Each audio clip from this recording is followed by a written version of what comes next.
right out and say it. It is a burden to have to pay for 2 really expensive events back to back, your wedding and your honeymoon. So in this video, I'm going to teach you how to take money that you're already using for your wedding and use that in order to get a free honeymoon. And you can do this in a couple of different ways. The number one way that you're going to see all over the internet is travel hacking. This is when you take travel credit cards and you use them in order to travel for free. But there are other ways to get your honeymoon partially covered as well, so we're going to start with those. Number one is to use a website called Honeyfund. Honeyfund is an online wedding registry, but instead of people buying you items, they put money towards experiences. So you will set it up yourself by letting your friends and family know where you're going and what you want to do. What we did is we listed experiences that we were going to do, such as excursions. So we were going island hopping in Malta, so we listed island hopping in Malta, and then people could donate towards just that, and then we have excursions covered. You could also ask people to put money towards things like hotels and flights, so people don't have to cover the full flight. They could just put a little bit of money into it, and then people keep on donating until that fund gets full. However, if you continue watching this video, I will tell you exactly how to get free flights, so that shouldn't be necessary. Then the best part is you can take all this money and you cash it out on either Venmo or PayPal.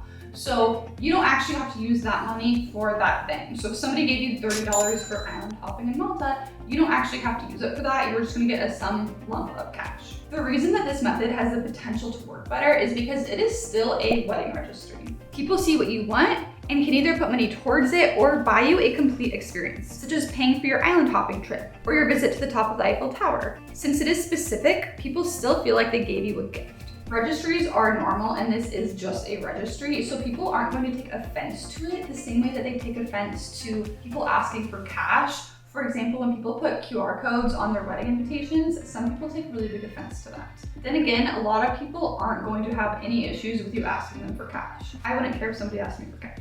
We did not get any resentment. People were happy to give us money. However, when I was doing wedding research, I did learn that a lot of people don't like that. So you know your friends and family the best, so just something to keep in mind and to think about. Number two is a high yield savings account. And now stick with me here for a second. While you are saving money, you could put that money into a high yield savings account, but do not invest it. Do not invest it. But my bank, for example, has a 5% high yield savings account. So I could put money into that account and then I could make money on that 5% interest. And then once I cash it out, I could take the money I earned from that 5% interest and then I could use that extra money to help cover my honeymoon. I was gonna say honey fund. So this is basically free money because you are making money on the money that you are putting in. The more you put in, the more you will make. Most banks though will not offer this high of a high yield account, especially your traditional banks. I'm just lucky and I have this special teacher bank. But you can find really nice online banks that will give you between 2 to 4%. But do not accept anything under 2%. And also remember, if you don't put a lot of money into this account, you are not going to make as much. Don't expect this to cover your entire trip by any means, but it will help make you a little bit of money that you could then use to cover part of it. Next up is free upgrades. When you go to book your hotel or your accommodation, let them know that you're going on your honeymoon. If there's not an option to do this, you could also email them after booking and let the hotel know that it's your honeymoon. A lot of times they will upgrade your room for free. Other times they'll just leave flowers and champagne for you, but most of the time they do something. Now this is obviously not going to pay for your trip by any means, but you could get some really good value, some free value in a free upgrade. But remember, don't expect a free upgrade. They may or may not do it. I will say that we tried this. We did get some flowers and champagne, but we never got a full upgrade. The next thing to consider is reselling. It is pretty common for couples to resell things like wedding decor or attire, such as their dress, and then they can take this money and use the money in order to help pay for their honeymoon. Okay, now we're going to get into the strategy that you probably clicked on this video for. It is using credit cards in order to get a free trip. This method is called travel hacking. You sign up for travel credit cards to get points that you then redeem for free flights and hotels. And this is a bit complicated, so stick with me, but I'm going to break this down step by step. The way this works is you sign up for a travel credit card. The card is going to require that you spend a certain amount when you first open the card. So for example, it's pretty common for cards to have a minimum spend requirement of $3,000 to $4,000.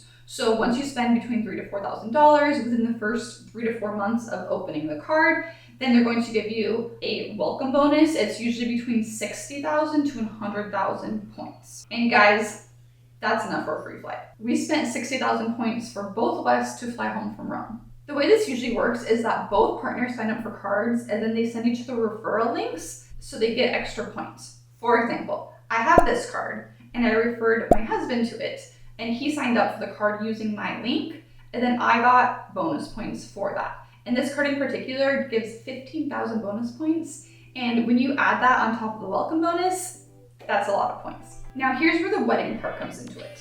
In order to meet those minimum spend requirements, because remember you have to spend between $3,000 to $4,000 within the first few months of opening the card. So you are going to time this with big wedding purchases.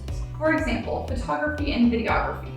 If you know when that's coming, when you have to pay that, you'll time opening a new card, and then you're going to put your photography fee on that new card, and then boom, you hit the spend, and now you have 100,000 points. This means that you will not be opening all the cards at once. You will open one card, put a purchase on it, then when your next bill is due, you will open a different card, or your partner will open a card. You can time this with things like paying for your wedding venue, paying for your flowers, your photography, like I just mentioned. There's so many big expenses in a wedding. Then you'll just keep on repeating the cycle.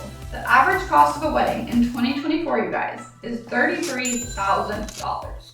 And if you live in an expensive area like San Diego, it's a lot more than that. So if you're going to be spending all this money anyway, you might as well use it to get a free honeymoon. Most people using this method will open multiple cards in order to fully cover their entire trip. However, you don't have to do this if you're uncomfortable with it. Even if you both sign up for just one new card, that'll cover round trip flights for you guys, plus most likely a few hotel stays if you know what you're doing. Something you'll need to know before you decide to use this method though is that you're going to need to pay off the interest in full at the end of every single month. Because if you start accruing interest, you're going to be paying more in interest than you would get in value from your free flights. Travel credit cards have really high interest rates of over 20%, so you're going to lose all the value you would otherwise get if you keep money on the credit cards. So just to reiterate, avoid interest at all costs. Now at this point, you may be wondering, what is a travel credit card and how do I find one to sign up for? So now we're going to cover that a little bit. When looking for a credit card to sign up for, you're going to want to consider these sign-up bonuses. That is, how many points are you going to get for signing up for these cards? As I mentioned, a lot of times they're between 60 to 100,000 points, but sometimes they have these special deals. So instead of offering the 60,000 points that it'll normally offer, it'll offer 100,000 points, sometimes even more than that. So a lot of people will try to time opening these credit cards with these sign-up bonuses. So first, check to see if there are any special offers. These are the two cards that I use. Chase is a really great starter card and they have a lot of really great transfer partners.